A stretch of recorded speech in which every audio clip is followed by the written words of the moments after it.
Hello friends, welcome to channel eat the finest. இந்த channel எங்கள் அம்மா பண்ண ரெசிபிஸ் தான் நான் ஷேர் பண்ணிக்கிட்டு இருக்கேன். அந்த வரிசையில் எனக்கு நான் ஷேர் பண்ண போகிறது புடலங்காய் கூட்டு. சாதாரண முறையில் பண்ணாமல் எப்படி பாரம்பரிய முறையில் பண்ணலான்னு இந்த வீடியோக்குள்ளே பார்க்கலாம். ஃபஸ்ட்டு கூட்டுக்கு தேவையான கடலைப்பருப்பு காக்கப் எடுத்துக்கோங்க. பாசிப்பருப்பு 2 டேபிள் ஸ்பூன் எடுத்துக்கோங்க. இது ரெண்டுமே நல்லா வாஷ் பண்ணிவிட்டு தேவையான அளவு தண்ணி ஊற்றிட்டு 1 மணி நேரம் நல்லா ஊற வச்சுருங்க. புடலங்காய் 300 கிராம் எடுத்துக்கிட்டாங்க. வெளிப்புறத்தில் இந்த மாதிரி நல்லா சுரண்டி எடுத்துக்கோங்க கரண்டியை வச்சு. இந்த புடலங்காய்க்கு நிறைய சத்து இருக்குதுங்க. யாருக்காவது வீட்டில் சுவாச குலையில் சளி இருமல் ஏதாவது இருந்துச்சுன்னா இதை சாப்பிட்டோம்னா சரியாயிடும்னு வீட்டில் சொல்லுவாங்க. இந்த புடலங்காய் சாப்பிட்றதுனால ரத்த ஓட்டம் சீராகும். சிறுநீரகத்தில் கற்கள் இருக்கிறவங்களுக்கு, இதய நோய்கள் இருக்கிறவங்களுக்குலாம் இது ரொம்ப நல்லது. விட்டமின் பி சத்தும் இதில் நிறைய இருக்குது. உள்ளே இருக்கிற விதையெல்லாம் நீக்கிட்டு அரை வட்டமா நறுக்கி வச்சுக்கோங்க.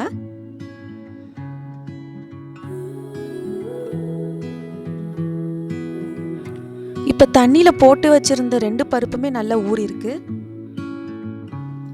தண்ணியை நல்லா வடிச்சிட்டு குக்கர்ல சேர்த்துக்கோங்க. தேவையான அளவு தண்ணி ஊத்திக்கோங்க. 1/4 டீஸ்பூன் மஞ்சள் தூள் சேர்த்துக்கோங்க.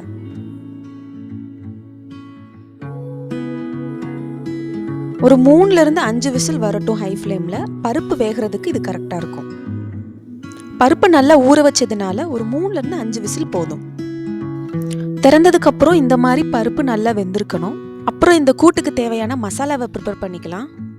அதுக்கு ஒரு கடாயில் செக்கு தேங்காய் எண்ணெய் 1 டேபிள் ஸ்பூன் ஆட் பண்ணாங்க. உளுந்தம்பருப்பு 1 டேபிள் ஸ்பூன், சீரகம் 1 டீஸ்பூன், பச்சை மிளகாய் 2 ஆட் பண்ணிக்கோங்க. அரைக்க தான் போகிறோன்னு முழுசாக சேர்த்துக்க வேண்டாம், நறுக்கி சேர்த்துக்கோங்க. ஏன்னா முழுசாக சேர்த்தோன்னா எண்ணெயில் வெடிக்கும்.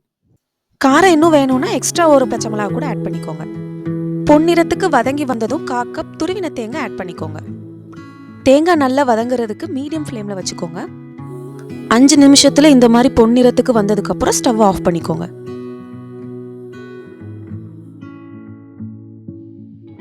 இந்த கலவையை மிக்சியில் சேர்த்து கொஞ்சமாக தண்ணி ஊற்றி கொரகொரப்பா அரைச்சிக்கோங்க.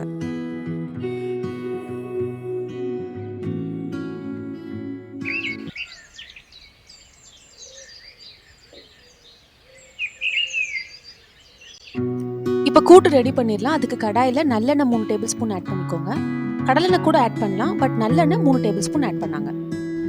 கடுகு 1/2 டீஸ்பூன், உளுந்தம்பருப்பு 1/2 டீஸ்பூன், வத்தல் 1, கருவேப்பிலை கொஞ்சம் ஆட் பண்ணிக்கோங்க. நல்லா வெடிச்சதுக்கு அப்புறம் 10லிருந்து 15 சின்ன வெங்காயம் ஹாஃபா கட் பண்ணி சேர்த்துக்கோங்க. கண்ணாடி பதத்துக்கு வதங்கினதும் கட் பண்ணி வச்சிருந்த புடலங்காய் சேர்த்துக்கோங்க. 2-3 நிமிஷம் வதங்கினதுக்கு அப்புறமா ஒரு பழுத்த தக்காளியை நறுக்கி சேர்த்துக்கோங்க. பெருங்காயத்தூள் 1/4 டீஸ்பூன்,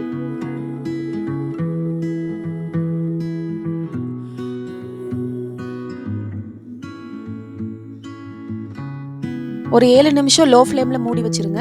அப்பப்போ வதக்கி எடுத்துக்கோங்க.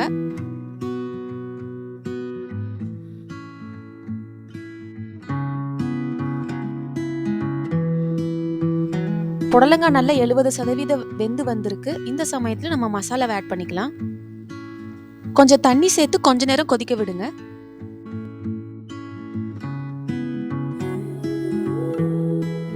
இந்த மாதிரி கொதிச்சு வந்ததுக்கு அப்புறம் வேக வச்ச பருப்பு சேர்த்துக்கோங்க. உப்பு தேவையான அளவு. வேக வச்ச பருப்புல தண்ணி இருக்கும், அதனால தான் மசாலா சேர்த்துக்கும் போது கொஞ்சோண்டு தண்ணியை ஆட் பண்ண சொன்னேன். கூட்டில் நிறைய தண்ணி ஆயிடுச்சுன்னா அப்புறம் கூட்டு வத்துறதுக்கு நேரம் ஆயிடும். வாசனைக்கு கொஞ்சம் மல்லி இலை சேர்த்துக்கிட்டாங்க. கூட்டுக்கு ஏற்ற மாதிரி கெட்டித்தன்மை வந்ததுக்கு அப்புறம் ஸ்டவ் ஆஃப் பண்ணி இறக்கி வச்சுக்கோங்க. பாரம்பரிய முறையில் பண்ண இந்த பொரிச்ச புடலங்காய் கூட்டு ரசம், சாம்பாருக்கு பரிமாறலாம். சூடான சாதத்தில் இந்த பொரிச்ச கூட்டையும் நெய்யையும் சேர்ந்து சாப்பிட்டோம்னா அருமையா இருக்கும். இந்த பொரிச்ச புடலங்காய் கூட்டு பெரியவங்க பண்ற பாரம்பரிய முறையில் அம்மா பண்ணாங்க. இதே மாதிரி அடுத்தடுத்த வீடியோவில் உங்களுக்கான ரெசிபிஸ் கூட நம்ம மீட் பண்ணலாம். Keep supporting and thank you for வாட்சிங் our channel. Keep subscribing our channel.